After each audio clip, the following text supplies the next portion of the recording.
सद्गुरू श्री ब्रह्मचैतन्य महाराज गोंदवलेकर यांचं प्रवचन 27 जानेवारी. नाम हा परमात्म्याकडे जाण्याचा राजमार्ग. सर्व साधनात श्रेष्ठ साधन नामस्मरणच आहे, पण त्याचे महत्त्व कळत नाही. ते कळायला खरोखर भगवत कृपाच पाहिजे. आपल्या शरीरात मुख्य जसे हृदय आणि बाकीचे अवयव गौण आहेत, तसे परमार्थात मुख्य साधन नामस्मरण हे आहे आणि दुसरी साधने गौण आहेत. नाम हे मंगलात मंगल आणि अत्यंत पवित्र आहे. आपले जीवन देवाच्या हाती आहे आणि देव नामाच्या स्वाधीन आहे, हे पक्के लक्षात ठेवा. योगात योग करीपर्यंतच समाधान असते, पण नामस्मरणाच्या अनुसंधानात सतत समाधान असते. स्वतः निर्गुण झाल्याशिवाय निर्गुण उपासना होत नाही. तेज दिसणे, नाद ऐकणे या सर्व गोष्टी गुणातच नाही का आल्या? निर्गुण व्हायला देहबुद्धी सुटायला पाहिजे. सर्वव्यापी परमेश्वराला सर्वाभूती पाहणे ही निर्गुण उपासनाच होय. योग नामस्मरणाला पोषक तितकाच करावा, केवळ त्यालाच प्राधान्य देऊ नये. योग नामस्मरणाला पोषक आहे, पण नामस्मरण योगाच्या पलीकडे आहे. म्हणून नामस्मरणात योग येतो, योगात नामस्मरण येत नाही. सर्व साधनांचा अंत नामस्मरणात आहे. नामाचे साधन हे जलद गाडीप्रमाणे आहे. रंग दिसणे, प्रकाश दिसणे, आवाज ऐकू येणे ही मधली स्टेशने सोडून नाम एकदम भगवंतापर्यंत नेऊन पोहोचवते.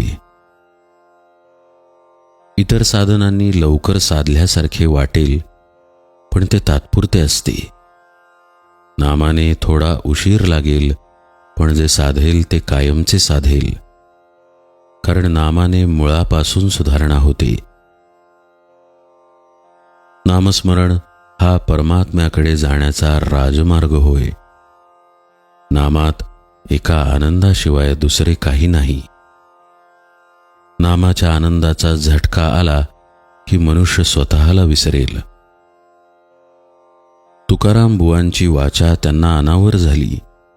ती सारखी नाम घेऊ लागली. याचा अर्थ असा की त्यांच्या कल्पनेच्या बाहेर नाम येऊ लागले. गाडी उताराला लागली की जशी अतिवेगात येते आणि आवरत नाही, तसे हे आहे. आपल्या शक्तीच्या बाहेर कार्य होणे ही भगवंताची कृपा होय. 4 माणसे होती. त्या सर्वांना एकच रोग झाला होता, पण त्यांची सांपत्तिक स्थिती सारखी नव्हती. वैद्याने त्यापैकी अगदी गरीब माणसाला एक औषध तुळशीच्या रसात घ्यायला सांगितले.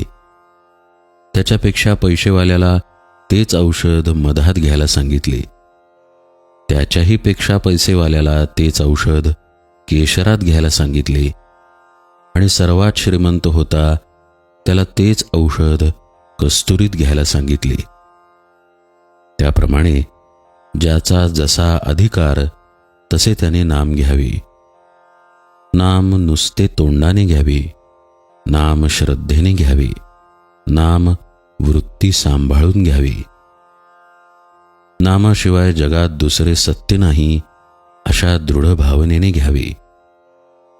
सर्वांना फळ सारखेच मिळेल. सर्व साधनांचा अंत नामस्मरणात आहे.